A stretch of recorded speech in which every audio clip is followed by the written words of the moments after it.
Sup, nerds? Before we get started in today's video, I just want to say thank you for all the congratulations and support for me and my new wife's, marriage and honeymoon and all that good stuff. A lot of you guys said, congratulations and stuff. I just wanted to say thank you for all that, and I greatly appreciate it, and so does she. So, today, we're talking about the biggest religions in the world of A Song of Ice and Fire, or Game of Thrones, whatever you want to call it. There are dozens, if not hundreds, of religions across the entire lore and history of A Song of Ice and Fire, and a lot of them are literally like the same as others. There's just different names and maybe a little bit difference here and there. But today, I'm just talking about the big ones, the ones that were mentioned or we've seen in the main series. I might make a part 2 to this about the lesser known ones, but I doubt it because there's so many. There's tons of them out there that I found. But anyways, let's get into it. So the very first one is the old gods. These are nameless deities and are believed to be everywhere, they believe to be everywhere by its worshippers. And the rocks, streams, and animals. It's also believed that the deceased are taken down into the earth and trees. The maesters teach that the weirwoods are sacred to them. However, worshippers believe that the old gods watch through those trees. It's said that they only have power where the heart tree faces can see.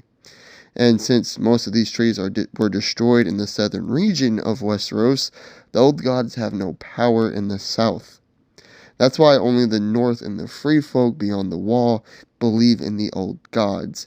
Thousands of years ago, the old gods were the only religion in Westeros, and they were worshipped by the children of the forest. Even after the pact was made with the first men started worshipping them as their primary religion as well. However, when the Andals invaded and introduced the faith of the Seven, the continent was divided in half, as I mentioned earlier. I'll come back to that later. Various actions like incest, slavery, and kinslaying are considered offensive to the old gods, and the laws of hospitality are sacred.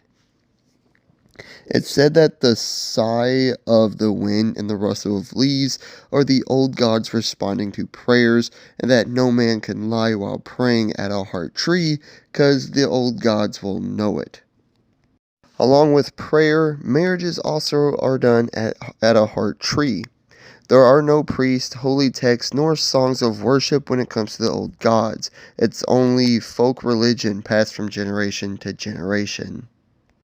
The faith of the Seven, also known as the New Gods, this is the religion that the Andals brought over with them when they invaded Westeros. And after destroying most of the heart trees in the south, it became the dominant religion in the southern region of Westeros. Members of the faith worship the Seven who are one, a single deity with 7 aspects or faces. Here are the 7 aspects.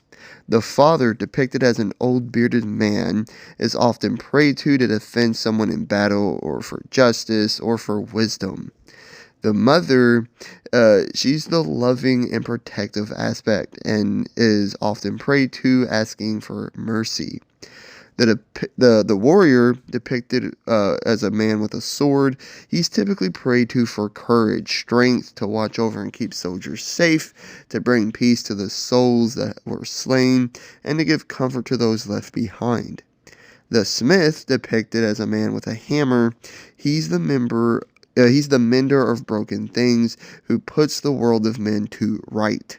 He's often prayed to keep ships and other man-made things safe. The maiden, depicted as a beautiful, innocent young woman, she's often prayed to by mothers to protect their daughters and to guard their innocence. Women may also ask her for forgiveness when admitting to use sex to convince men to do her bidding. The crone, depicted as an old, wizened, and wise woman, she's prayed to for wisdom and guidance. And lastly, the stranger. He's the outcast, the wanderer from far places, less and more than human, unknown and unknowable. He's the face of death. He leads the newly deceased to the other world. According to the 7-pointed star, which I'm assuming is like the Bible. The Father brought down 7 stars from heaven and placed them on the brow of the first Andal king to form his crown. The maid brought him a wife. The mother made her fertile, allowing her to bore him 44 mighty sons, which was foretold by the crone. The warrior gave each son courage and strength, and the smith gave each iron plate armor. It said that when she peered into the stranger's eyes on her deathbed, the crone let the first raven into the world. The drowned god, also known as he who dwells beneath the waves, he's a sea deity worshipped by the Ironborn of the Iron Islands. This religion is old, dating back thousands of years, predating the Andal invasion. He's seen as the creator of the seas and the father to the Ironborn, creating them to his own likeness. It's believed that he and the storm god went to war against each other for 1,000 years. Some believe that if a large number of men drown at one time, the drowned god would gain significant strength. Priests preach that the Ironborn are more related to Merlings than they are to mankind. However, most accept that they likely descended from the first men. Maester Theron suggests that this religion originates from the undersea fathers of the Deep Ones. The Ironborn believe that the drowned god gives every man a gift, something he excels at. They also believe that the drowned god chooses who sits on the sea stone chair. This is done by priests purposely drowning a man in the sea. If they can revive him, then that is the drowned god choosing this man to be Lord of the Iron Islands.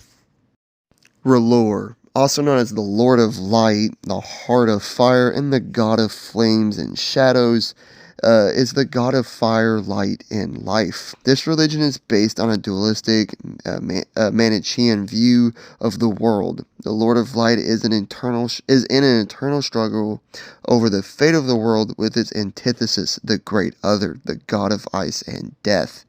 And according to ancient prophecies from Ashai, this struggle will only end when Azor Ahai returns, wielding the flaming sword Lightbringer, and raises dragons from stone.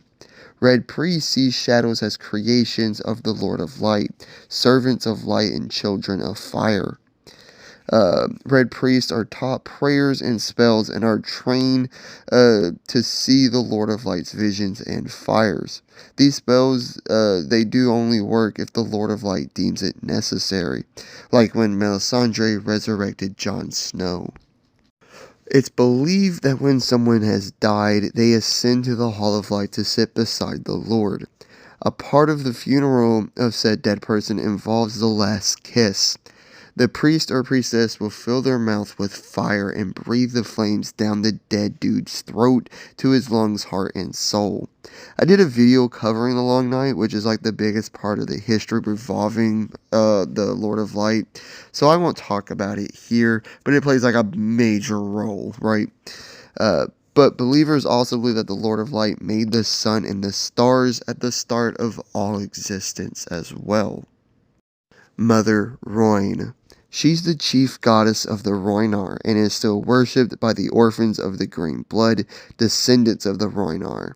She has lesser gods under her, like the Crab King and the Old Man of the River, both of whom are said to be among her many children, with the Old Man of the River also being her consort. The side rivers that flow into the Rhoyne River are said to be her daughters. Her waters nourish the Rhoynar since the dawn of days, and it's home to an abundance of life. Most noticeably, the Old Men of the River, massive yet peaceful turtles. It's said that it was she that gave Rhoynar wizards water magic to help them combat Valyrians and their dragons during the Rhoynish Wars. They apparently raised these enormous water spouts and killed 3 Valyrian dragons in one swoop. However, the Valyrians would return with 300 dragons and overwhelm the water wizards and force the Rhoynar to retreat to their new home, which is now Dorne. And lastly, the Many-Faced God, a deity worshipped by the Faceless Men, a guild of assassins in the free city of Braavos. The founder of this guild believed that All of the diverse slave population of Valyria prayed to the same god of death, just with different names. In Qohor, it's the black goat. In Yeti, it's the lion of night. And in the Faith of the Seven, it's the stranger. They believe these are the same god with just different names or faces. The worshippers of the many-faced god believe that death is a merciful end to suffering. For a price, the guild will grant the quote-unquote gift of death to anyone in the world, considering the assassination a sacrament to their god. Those who seek out their own death can go to the guild's temple and drink from the black cup of poisoned water, which grants a painless, stressless death. The faceless men forsake their own identity. They are no one while also being everyone. This is how they serve their god. They also only assassinate their targets that they have been hired to kill. They believe they don't have the right nor the power to choose who is worthy to receive the quote-unquote gift of death. But anyways, that's my list. If I had to say for me, the many-faced god is probably my favorite one. I think it's just the most interesting to talk about and to think about. Let me know what y'all think. Let me know which one of these are your favorite. Let me know about other religions in the world of A Song of Ice and Fire that I should cover or talk about. But anyways, that's going to do it for me today. Like and subscribe if you did enjoy. Leave a comment of what you thought. And hit the notification bell to be notified of all my future videos and all the great stuff. I truly do appreciate it. And I'll catch you guys in the next one. Peace.